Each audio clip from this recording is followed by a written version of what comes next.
When energy propagates through the field, it carves out displacement in its path.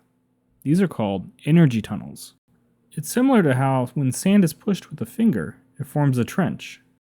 Energy tunnels can be unidirectional and bidirectional, depending on the flow of energy through it. The odds of finding energy in a tunnel are higher in the middle than the edges, and energy propagating through it is steered in a wave-like fashion. Let's start with the simulator and tune things down so they aren't so sensitive. To create an energy tunnel, just create a simple energy and let it tunnel through the field. That's it. Energy tunnels suck in energy that's around it. However, you may notice that over time, our tunnel fell apart due to the slightest imperfections. That's the first property of energy tunnels. If it's unidirectional, meaning energy travels in one direction, it is unstable and will eventually fail.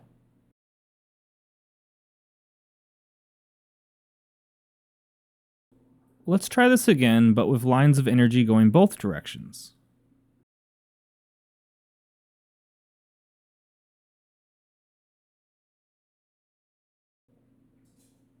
This time, it's a lot more stable. So let's imagine you have two stars exchanging light between each other. You would conclude that eventually an energy tunnel would form between them.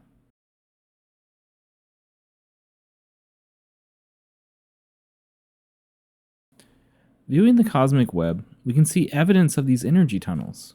We can speculate that galaxies form at the points of intersection and where tunnel collapse occurs. If you revisit how we create mass, it happens at the intersection of points of energy. There's actually one more component to tunneling. Lateral energy can destroy the tunnel or prevent it from forming. I realize that this described how starlight emerges after dusk. Once the ambient light is gone, tunnels can form. You can see this in time-lapse photography, and it's present even when the camera settings are locked. Examining a star's appearance with this in mind, you can start to see how the interference pattern could be viewed as tunnels funneling in light.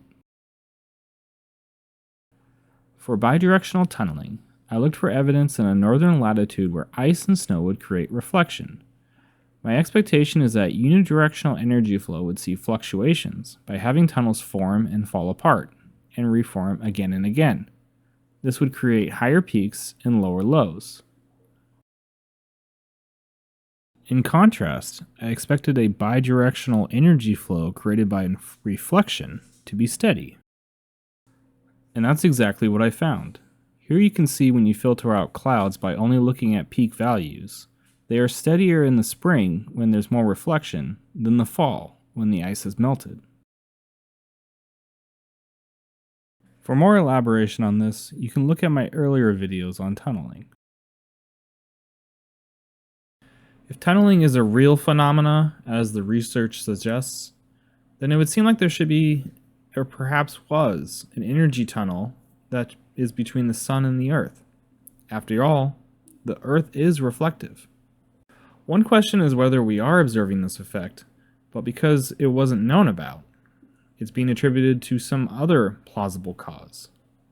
There's also the question of if this mechanism would be overwhelmed by magnetic effects, or if it is magnetic effects, but manifests in a way that isn't obvious. For example, a one-directional tunnel repels energy coming from the same direction, but draws in energy coming the opposite direction. That sounds a lot like magnetism attracting an opposite polarity and opposing a like polarity, doesn't it? The implications of a tunnel existing between the Earth and the Sun are pretty profound. It would mean a negative feedback loop exists between a cold, reflective Earth and a hot, less reflective Earth. Basically, it means reflected light and reflected heat could draw in energy, either by acting like a funnel or by strengthening the tunnel between the Earth and the Sun. Deserts are reflective and store heat. At night, they radiate the heat away. Perhaps instead of seeding the upper atmosphere to reflect light, which carries the risk of drawing in peripheral sunlight, we should instead be capturing waste heat during the day and radiating it away at night, while generating electricity in the process. The fractal pattern is an algorithm for creating intelligence. Setting our inputs and our outputs, we can create a tunnel system where input energy predicts the output result.